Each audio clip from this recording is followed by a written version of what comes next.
Hello class, very good morning. Shivam Kaushik here and what we are going to do today. तो जो जहां से हमने कल क्वेश्चंस छोड़े थे, ठीक है ना, हम लोग कल क्वेश्चन नंबर 10 तक तो कर ही चुके हैं। 2025 का जो सेट 1 हुआ था मैथमेटिक्स स्टैंडर्ड का, तो उसके हम लोग सेक्शन ए के पहले 10 क्वेश्चन हम लोग लगा चुके हैं, ठीक है ना। So from today what we are going to do, तो आज हम लोग क्वेश्चन नंबर 11 से लेकर 20 तक क्वेश्चन सॉल्व करने वाले, ठीक है। So be very ready with your pen and paper, ठीक है। जो भी क्वेश्चंस होंगे वो आपको पहले खुद से सॉल्व करने हैं and then after you need to see the solution that I am solving if you are not able to solve, ठीक है ना। So let's see. So question number 11 states, if the sum of first m terms of an AP is 2m square plus 2m, then find the second term, ठीक है। तो मैं आपको कुछ formulas वगैरह यहाँ पे रिकॉल करवा दूं, ठीक है ना। एपी के कुछ इंपॉर्टेंट फॉर्मूलेज होते हैं। पहला फॉर्मूला मैं आपको बता दूं, nth टर्म का formula, that is a plus n minus 1 multiplied d। और इसके बाद एक फॉर्मूला होता है Sn का, ठीक है। Sn का एक फॉर्मूला आप लोग को ये पता होगा, that is n by 2 into 2a plus n minus 1 into D, but we are not going to use that one in this, okay. मैं आपको Sn का एक और फॉर्मूला बताता हूँ। Sn का फॉर्मूला होता है, एक तो ये वाला फॉर्मूला है ही, n by 2 into 2a plus n minus 1 into D and not Sn। अगर मैं Tn के फॉर्मूला को Sn के टर्म्स में लिखूं ना, तो Tn का फॉर्मूला Sn के टर्म्स में होता है Sn माइनस Sn माइनस 1, ठीक है। तो बेसिकली आपको ये वाला फॉर्मूला यहाँ पे यूज करना है एंड माइंड माई वर्ड्स, ठीक है ना। आपको क्वेश्चंस, स्टैंडर्ड क्वेश्चंस जो है वो आपको पता भी होने चाहिए। कभी भी आपको ऐसा दिया हो कि सम ऑफ m टर्म्स इन्होंने बता दिया है और आपसे पूछा क्या है, इन्होंने पूछ लिया कि आप ये वाला टर्म मुझे यहाँ पे फाइंड करके बताओ। अगर कभी भी ऐसा क्वेश्चन आएगा तो आपको कौन सा फॉर्मूला यूज करना है, you need to use this formula. देखो कैसे बनाएंगे। इन्होंने बोला find the second term. Second term में पता है सेकेंड टर्म क्या होता है, इट इज T2। तो अगर मैं इस फॉर्मूला में यहाँ पे n की जगह पे 2 रखूं, तो it would B T2, n की जगह 2 यहां भी रख दो, it would B H2 minus n की जगह 2 यहां रखेंगे तो ये क्या बनेगा, 2 माइनस 1, दैट इज 1, ठीक है ना। Let's see, it is S1। तो व्हाट आई एम सेइंग, ये आपका फॉर्मूला बन गया, T2 equals to H2 minus S1। आपको ये पता है, इन्होंने ये बता रखा है कि सम ऑफ फर्स्ट m टर्म्स, ये किसके इक्वल है, ये इक्वल है 2m स्क्वायर प्लस 3m। आप एक काम करो, आपको पता है कि T2 अगर आप निकालना चाहते हो तो T2 निकालने के लिए आपको किन किन चीजों की जरूरत पड़ने वाली है। T2 निकालने के लिए आपको S2 की जरूरत पड़ने वाली है और यहाँ पे S1 की जरूरत पड़ने वाली है, ठीक है ना। 1 सेकेंड, या लेट्स सी, नो प्रॉब्लम। तो आप एक काम करो, यहाँ पे आप H2 पहले निकाल लो। m की जगह अगर हम 2 डालेंगे तो ये H2 कैसे निकलेगा, 2 into 2 square, it would B 4 plus 3 into 2 करेंगे, ये बन जाएगा 6, 2 4 जा 8, 8 प्लस 6 करेंगे तो ये वैल्यू बनेगी हमारी 14 के इक्वल, ठीक है। आप यहाँ पे S1 भी निकाल लो। S1 निकालने के लिए क्या करेंगे, 2 इंटू 1 स्क्वायर करेंगे तो ये 2 ही रहेगा, प्लस 3 इंटू 1 अगर हम करते हैं तो ये बनता है 3, और 2 प्लस 3 की वैल्यू आ गई 5। इन्होंने आपसे पूछा था कि आप सेकेंड टर्म बताओ, तो सेकेंड टर्म कैसे निकल जाएगा, आपको फॉर्मूला ऑलरेडी पता है, it is H2 minus S1। H2 की वैल्यू रख दो 14, S1 की वैल्यू रख लो 5, और 14 माइनस 5 की वैल्यू क्या आ जाएगी, 9। मैं आपको बता दूं, बेसिकली ये एक तरीका रहेगा आपका जिससे आपको क्वेश्चन को सॉल्व करना है, बट ऐसा नहीं कि सिर्फ यही एक तरीका है, ठीक है ना। आप यहाँ पे एक काम और कर सकते हो, आप S1 को निकाल लो, ये आपका फर्स्ट टर्म बन जाएगा, और H2 भी आप कैसे निकाल सकते हो, first term plus second term करके, ठीक है। तो वैसे भी हम ये क्वेश्चन आसानी से बना सकते हैं। So there are so many ways, आप जैसे बना लो दैट इज। तो अब चलते हैं अगले क्वेश्चन की तरफ, प्लीज नेक्स्ट क्वेश्चन। या so we have this one, mode and mean of the data is 15x plus 18x. We need to find the median of the data. So I think all of you have aware of the empirical formula. कि empirical formula होता क्या है, ठीक है। So empirical formula is a formula that is going to relate mean, median and mode. अब वो formula है क्या, मैं आपको बता दूं। वो formula होता है आपका 3 median equals mode plus 2 mean. ये फॉर्मूला होता है आपका इंपीरिकल फॉर्मूला, ठीक है। इंपीरिकल फॉर्मूला का काम क्या है, कभी भी सवाल में आपको ऐसा अगर उड़ता उड़ता मीन मीडियन की वैल्यू दे दे, मोड पूछ ले, मीन मीडियन मोड में कोई भी दो वैल्यू दी हो और तीसरी वैल्यू आपको निकालनी हो, तो हम कौन सा फॉर्मूला यूज करेंगे, ये वाला। Let's see. तो अगर हम मीडियन यहाँ पे देखें तो मीडियन की वैल्यू तो हमें निकालनी ही, ठीक है भाई। चलो 3 मीडियन इक्वल्स, मोड की वैल्यू क्या दी हुई है, मोड की वैल्यू दी है 15x प्लस 2, मीन की वैल्यू है 18x, तो 2 इंटू 18x कर दो आप। इसे अगर हम सॉल्व करेंगे तो बनेगा 3 median equals 15x plus 18 to 36x, और ये सॉल्व करेंगे तो क्या आएगा 51x। तो ये 3 मीडियन की वैल्यू है। तो अगर मैं यहां से मीडियन की वैल्यू निकालने जाऊंगा तो मीडियन क्या आने वाला है, 3 मीडियन इक्वल्स 51x, तो मीडियन की वैल्यू क्या आएगी, it is 51x divided by 3। इसकी वैल्यू क्या आएगी 17x। आई होप या इट इज देयर, ठीक है। So option number C is going to be right answer. And moving ahead with the next question. So here we have the 13th question. A card is selected at random from a deck of 52 playing cards. Then we need to find the probability of getting a red face card. ठीक है ना। अगर आप 52 playing cards में से एक card select करते हो और आपको एक रेड फेस कार्ड मिले, इसकी आपको क्या बतानी है, प्रोबेबिलिटी। आपको मोटा मोटा कार्ड के बारे में पता होना चाहिए कि अगर मैं टोटल नंबर ऑफ कार्ड्स की बात करूं तो आपके टोटल कार्ड होते हैं 52। 52 कार्ड्स में से कुछ कार्ड होते हैं आपके रेड और कुछ कार्ड होते हैं आपके ब्लैक। 52 में 26 रेड कार्ड हुए और 26 आपके ब्लैक कार्ड हुए। अब रेड कार्ड में भी आपके दो सूक्स बनते हैं, ठीक है। एक बनता है आपका डायमंड और दूसरा बनता है आपका हर्ट। जो लोग कार्ड देखे होंगे आप लोगों को पता होगा डायमंड कैसा रहता है, डायमंड कुछ इस टाइप का रहता है और हर्ट आपका कुछ इस टाइप का रहता है। 26 कार्ड्स जो ब्लैक वाले होंगे इसमें दो सूट्स होते हैं, एक होता है आपका स्पेड और एक होता है आपका क्लब। अगर मैं स्पेड की बात करूं तो स्पेड कुछ इस टाइप का रहता है, क्लब की बात करूं क्लब आपका कुछ इस टाइप का रहता है। अब मैं बता दूं, अब ये 26 में ना, ये बेसिकली कार्ड में बहुत इक्वल डिवीजन होता है। ये 26 में भी ना, ये डायमंड में यहाँ पे 13 आ जाएंगे, हार्ट में भी 13 आ जाएंगे, स्पेड में भी 13, क्लब में भी 13। आप एक बात याद रखो, कार्ड्स बिल्कुल भेदभाव नहीं करता, ठीक है ना। जो ओरिएंटेशन डायमंड का होगा वही हर्ट का होगा, वही स्पेड का होगा, वही क्लब का होगा। कहने का मतलब जो कार्ड्स आपके, जैसे अगर मैं डायमंड की बात करूं तो डायमंड में क्या क्या होता है, 1 2 3 4 ऐसे करके, ये नॉट 1 नहीं होता, 1 की जगह पे एस होता है, ठीक है ना। एस 2 3 4 ऐसे करके ये 10 तक रहता है। और एक होता है आपका जैक, क्वीन एंड किंग। आपको मैं बता दूं, यहां से यहां तक जो होता है ना, 2 से लेकर 10 तक, ये आपके नंबर कार्ड होते हैं, ठीक है। जैक, क्वीन, किंग ये आपके फेस कार्ड होते हैं। और अगर मैं एस की बात करूं, अगर आप जैक, क्वीन, किंग में एस को मिला दोगे ना तो वो आपका ऑनर कार्ड होगा। पूछा क्या गया, पूछा ये गया है ना कि आप बताओ कि रेड फेस कार्ड की प्रोबेबिलिटी क्या है। तो देखो पहली बात, रेड फेस कार्ड, जैसे रेड बोला हमने ये वाला सेलेक्ट कर लिया, ठीक है सर रेड वाला तो यही है। तो रेड वाले आप टोटल कार्ड्स देखो, आपको प्रोबेबिलिटी का फॉर्मूला तो पता ही है। प्रोबेबिलिटी का फॉर्मूला क्या होता है, number of favourable outcome upon number of total number of outcomes basically. आप देखो, आप रेड में ध्यान दोगे, मैंने क्या बोला था कि जो ओरिएंटेशन एक का होगा वही सबका होने वाला है। तो अगर 3 फेस कार्ड आपके डायमंड में हुए तो 3 ही फेस कार्ड किसमें होंगे, ये हर्ट में भी होने वाले हैं, ठीक है। आपसे पूछा गया कि probability of red face card, तो फेवरेबल कितने हो गए, 3 यहां पे आ गए और 3 यहां पे आ गए, 6 हो गए फेवरेबल। टोटल कितने हैं red face card, probability of being a red face card, total तो ये 52 होंगे ना, टोटल तो यहाँ पे, सो इट वुड बी 6/52। इसे सॉल्व करेंगे तो क्या आएगा, it would be 3/26 and here we have in option number D. तो ये था आपके 13th क्वेश्चन का explanation. And moving ahead, let's see, we have this question. ये तो काफी आसान है। Which of the following is a rational number between √3 and √5। तो √3 की वैल्यू अप्रोक्सीमेटली 1.732 होती है, ठीक है। तो मैं 1.73 लेता हूं और √5 की वैल्यू इट इज √2.23 के आसपास होती है, ठीक है।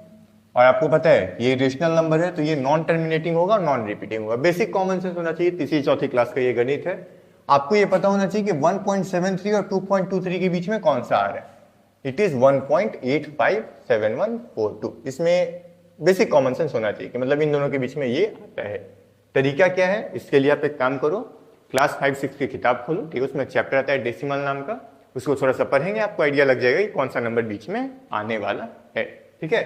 फॉर दिस क्वेश्चन आप एक ये काम कर सकते हो, ये वाला हो गया ना, ये वाला हो गया, पहले 3-3 लेटर्स आप उठा दो, उठा लिया हमने, डेसिमल हटा दो, देख लो डेसिमल का 2 डिजिट यहाँ भी, 2 डिजिट यहाँ भी, 2 डिजिट यहाँ भी, डेसिमल हटाओगे तो दिखेगा ना कि 173 और 223 के बीच में कौन सा इसमें फॉल कर रहा है, ये वाला फॉल कर रहा है। So option number D is going to be the right answer. So proceeding ahead with the next question, we have this one. एक सेक्टर है सर्कल का जिसका एरिया है 40 पाई स्क्वायर यूनिट्स, ठीक है। देखो एरिया इतना है, सेंट्रल एंगल है आपका 72 डिग्री और आपको रेडियस ऑफ सर्कल निकालना है। सेक्टर दिया है इन्होंने और उसका एरिया दिया है, तो आपको ये पता होना चाहिए कि एरिया ऑफ सेक्टर का फॉर्मूला क्या होता है। अगर मैं एरिया ऑफ सेक्टर के फॉर्मूले की बात करूं तो formula would be theta upon 360 degree multiplied with pi r square. Sector मतलब सर्कल का एक हिस्सा। मान लो कि अगर मैं ये पूरा का पूरा सर्कल बनाऊं, ठीक है, इसका सेंटर में मान लेता हूं ओ, ठीक है। सेक्टर होता क्या है, सेक्टर होता है 2 रेडियाई और आर्क से मिला हुआ जो एरिया होता है ना, वही आपका सेक्टर होता है। तो आपको पता है कि पूरे सर्कल का एरिया क्या होगा, पाई आर स्क्वायर। अगर मैं इस पूरे एंगल की बात करूं तो ये पूरा एंगल 360 डिग्री बनता है, ठीक है ना। तो पूरा सर्कल का एरिया तो पाई आर स्क्वायर हो गया, बट हमें इतना ही सा एरिया चाहिए। तो आप बस ये देख लो कि पूरे पाई आर स्क्वायर में ये जो थीटा है ये 360 का कितना फैक्टर है। It would be theta upon 360 into pi r square. ये एरिया ऑफ सेक्टर का फॉर्मूला होता है। अगर मैं आगे बढ़ूं तो let me erase this one down all. तो अब यहाँ पे आप देखोगे, यहाँ पे इन्होंने क्या दे रखा है, इन्होंने दे रखा है यहाँ पे सेंट्रल एंगल, मतलब आपको थीटा की वैल्यू पता है, थीटा यहाँ पे सेंट्रल एंगल होता है।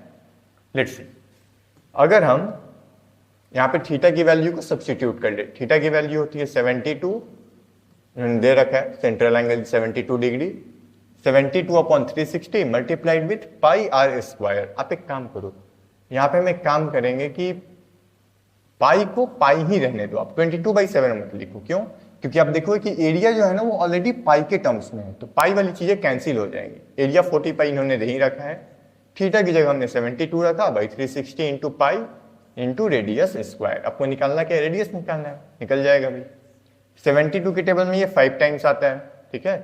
थोड़ा सा जोड़ घटाव गुणा भाग पे काम कर लेंगे और ये बनेगा 40 पाई, ये 5 क्रॉस मल्टीप्लाई होकर ऊपर चला जाएगा और ये वैल्यू बन गई पाई आर स्क्वायर के बराबर। ट्रांसपोजिशन में ये पाई पाई कट गया, आर स्क्वायर की वैल्यू आ गई 200, तो मैं आर स्क्वायर को लिख सकता हूं 100 इंटू 2। तो अगर मैं यहाँ पे स्क्वायर रूट लूंगा ना तो रेडियस की वैल्यू आ जाएगी अंडर रूट 100 इंटू 2, इसकी वैल्यू बनती है 10√2 के equal. So 10√2 unit is going to be your correct answer for this question. Proceeding ahead with the next one, we have this question, बहुत चिंदी सवाल है। PA is a tangent from an external point P to a circle with center O।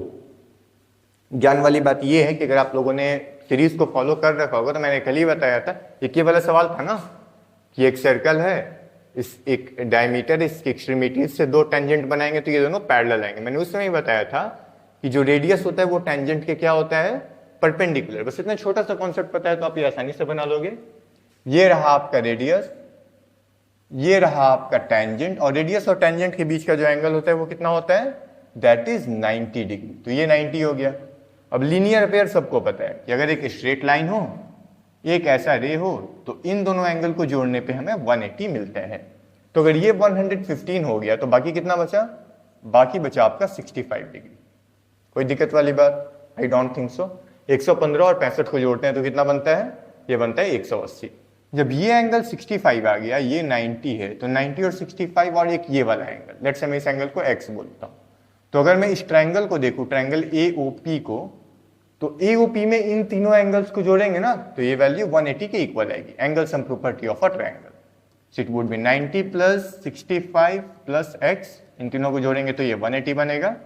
x की value क्या बनेगी, 180 minus 155, जिसकी value होती है 25 डिग्री के इक्वल। तो x की वैल्यू कहाँ है अभी, लेट मी सी, या here we have, it is 25 degree. I think it's clear to all of you. आगे बढ़ते हैं अगले क्वेश्चन की तरफ, and we have this one. Height and distance का सवाल है, बहुत ही आसान है। एक काइट है जो कि 150 मीटर के हाइट पे आकाश में उड़ रहा है।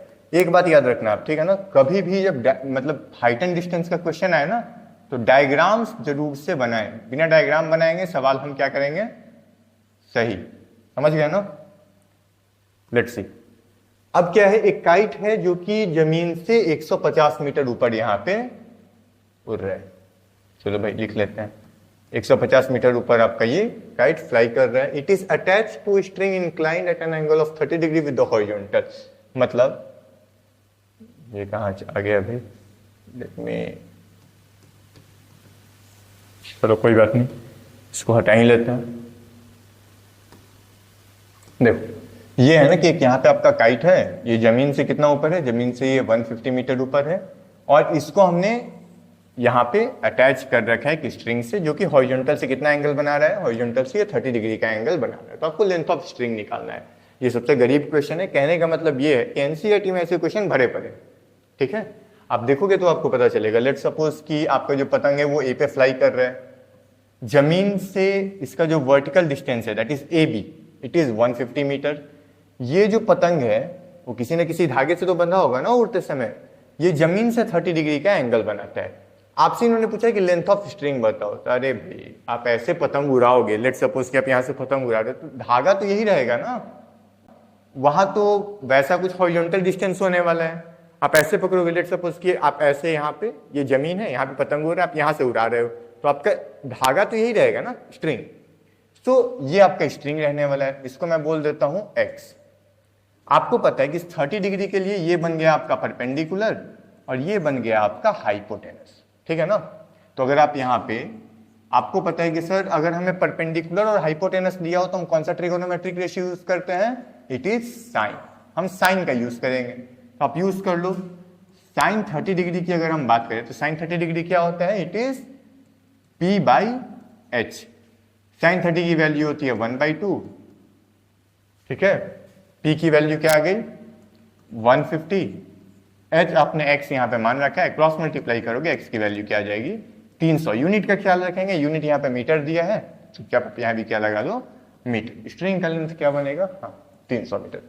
आई think it is done and it's time to the next question. A piece of wire 20 centimeter long is bent into the form of an arc of circle of radius this one, ठीक है। थोड़ा सा इस question में हम informations को note कर लेते हैं। पहला बात ये है कि एक वायर है जिसका लेंथ कितना है, वायर का जो लेंथ है वो है 20 मीटर। मान लो ये रहा वायर आपका, उस वायर का लेंथ कितना है, नॉट मीटर, सेंटीमीटर। इसको आप तोड़ मोड़ के ना क्या बना रहे हो, सर्कल का एक आर्क। आर्क में बता दूं क्या होता है। लेट सपोज अगर एक सर्कल है तो एक सर्कल का एक छोटा सा हिस्सा, लेट से मैं इस सर्कल को यहां से काट लेता हूं। अगर मैं इसको यहां से काटूंगा तो आपको दिखेगा ना कि सर ये वाला जो हिस्सा है, ठीक है, 1 सेकेंड, या ये वाला जो हिस्सा है, ये वाला हिस्सा तो कट जाएगा। तो एक सर्कल का जो कॉन्टिन्यूअस पार्ट होता है ना, हिस्सा होता है, उसे हम आर्क बोलते हैं। तो मैं इसको तोड़ मोड़ के ना क्या बनाने वाला हूं, एक आर्क। इस सर्कल का जो रेडियस होगा, जो मैं आर्क बनाऊंगा, लेट सपोज मैंने ऐसा एक आर्क यहां पे बना दिया। ये जो आर्क बना 20 मीटर लंबा तार है, इसको मोड़ेंगे तो 20 से 19 मीटर तो होगा नहीं, लेंथ इज कांस्टेंट, ठीक है। अगर आरा से पटना का डिस्टेंस 60 मीटर हुआ, ठीक है, not metre, sorry it's my bad, 60 kilometre हुआ, तो वो आपका हमेशा 60 ही रहने वाला है। ऐसे नहीं कि पटना उठ के थोड़ा सा पहले आ जाएगा। तो अगर ये 20 सेंटीमीटर का तार है, इसको मैं फोल्ड करूंगा तो ये कुछ ऐसा सा आर्क बनाएगा। और अगर मैं इसको कुछ सर्कल के फॉर्म में देखूं, ठीक है, ऐसा कुछ बनेगा। इन्होंने बोला है कि इसका जो रेडियस है वो कितना है, इसका रेडियस है 60/π सेंटीमीटर। दूसरी बात कि ये जो आपने ये तार मोड़ के हमने बनाया तो इसका लेंथ तो 20 सेंटीमीटर ही हुआ ना। तो देखो इस सवाल में दिया क्या क्या है। इस सवाल में दिया है कि लेंथ ऑफ आर्क कितना है, इट इज 20 सेंटीमीटर। रेडियस की वैल्यू क्या है, रेडियस की वैल्यू है 60/π सेंटीमीटर। आपको निकालना क्या है, you need to find the angle subtended by the arc at the centre of the circle. मतलब ये आर्क सर्कल के सेंटर पे कितना एंगल बना रहा है, तो आपको ये सेंट्रल एंगल निकालना है, ठीक है। सेंट्रल एंगल थीटा आपको यहाँ पे क्या करना है, कैलकुलेट, कुछ नहीं करना है। थोड़ी सी इंफॉर्मेशन ज्यादा आते हैं, आपको फॉर्मूला पता होना चाहिए। लेंथ ऑफ आर्क का जो फॉर्मूला होता है ना, वो होता है θ/360 इंटू 2πr। देखो कैसे बनेगा ये। लेंथ ऑफ आर्क आपको पता है इट इज 20 सेंटीमीटर। थीटा की वैल्यू क्या है, थीटा तो हमें निकालना ही है, θ/360 इंटू 2π, और रेडियस की वैल्यू कितनी है, रेडियस की वैल्यू है 60/π, 60/π। और इतने समझदार मेरे विद्यार्थीगण हैं कि उनको ये पता होगा कि ये हम कैसे कैलकुलेट करेंगे। पाई से ये पाई गया, ठीक है, ये बन गया 20 इक्वल्स 62 = 120, थीटा इंटू 60 दूनी 120, और यहाँ हो गया 360। 120 के टेबल में 3 टाइम्स आता है, थीटा की वैल्यू क्या आएगी 23 = 60 डिग्री। जो आपका सेंट्रल एंगल बनने वाला है वो कितना बनने वाला है, 60 degree. So that's all about this question, ठीक है। बढ़ते हैं हम लोग आगे, and this is we have the question, the probability of selecting a number at random from the numbers 1 to 20, 1 से लेकर 20 तक एक नंबर सेलेक्ट करने में, ठीक है, प्रोबेबिलिटी कितनी होने वाली है 1। तो मान लो आपको एक नंबर सेलेक्ट करना है, ठीक है, ऐसा तो इन्होंने बोला नहीं है कि प्राइम नंबर हो, कंपोजिट नंबर हो, नंबर कहां से कहां तक है, 1 से लेकर 20 तक। तो टोटल नंबर ऑफ आउटकम कितने होंगे, कितने नंबर्स में से आपको सेलेक्ट करना है, सर 1 से 20 तक नहीं सेलेक्ट करना है, बात तो ठीक है, मतलब टोटल नंबर ऑफ आउटकम हो गया 20। कोई कंडीशन नहीं, सेलेक्टिंग अ नंबर, आपको एक नंबर सेलेक्ट करना है, और उस नंबर को सेलेक्ट करने के कितने कंडीशन है, कोई भी नंबर आप 20 में से कोई भी नंबर सेलेक्ट कर सकते हो। ऐसा तो बोला नहीं कि इवन सेलेक्ट करो, प्राइम सेलेक्ट करो, ऐसा तो कुछ बोला नहीं गया है। तो फेवरेबल केसेस कितने होंगे, अगर आप इस पे ध्यान दोगे तो फेवरेबल केसेस यहाँ पे 20 के 20 है। 20 नंबर्स में से आप कोई भी एक नंबर सेलेक्ट कर सकते हो। तो यहाँ पे अगर मैं प्रोबेबिलिटी की बात करूं, so it is number of favourable outcome upon total number of outcome. 20/20 solve करेंगे, आंसर आ जाएगा आपका 1। तो असर्शन तो अपना ट्रू बैठा। For any event if P is 1 then E is a sure event, बिल्कुल सही बात, ठीक है। अगर प्रोबेबिलिटी 1 होती है, मैं आपको बता दूं, अगर प्रोबेबिलिटी की वैल्यू 1 होती है तो वो होता है आपका श्योर या फिर सर्टेन इवेंट। अगर प्रोबेबिलिटी की वैल्यू 0 होती है तो इसे बोलते हैं इम्पॉसिबल इवेंट, मतलब ये कोई पॉसिबल ही नहीं है, सूरज पश्चिम में उगता है, हो सकता है क्या, बिल्कुल नहीं।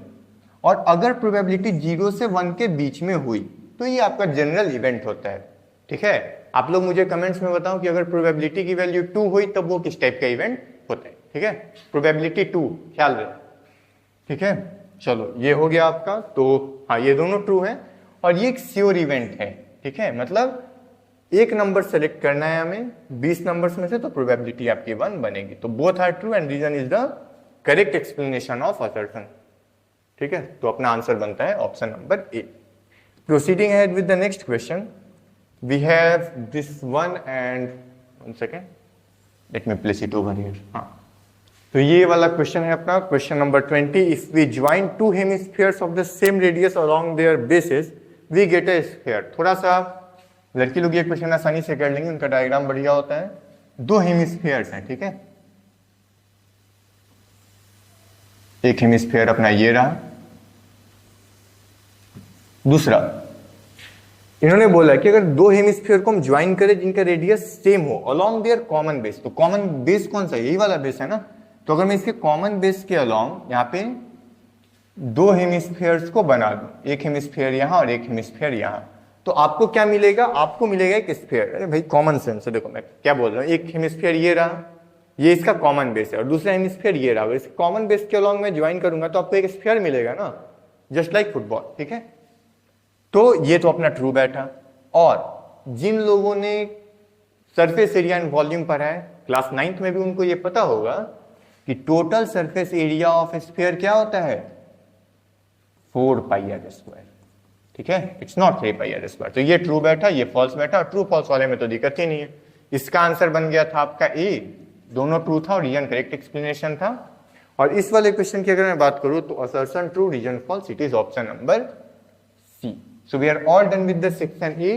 तो मिलते हैं फिर अपकमिंग सेशंस में जिसमें हम सेक्शन बी को भी कैटर कर रहे हैं, ठीक है। Till then keep practising and keep solving question. Thank you.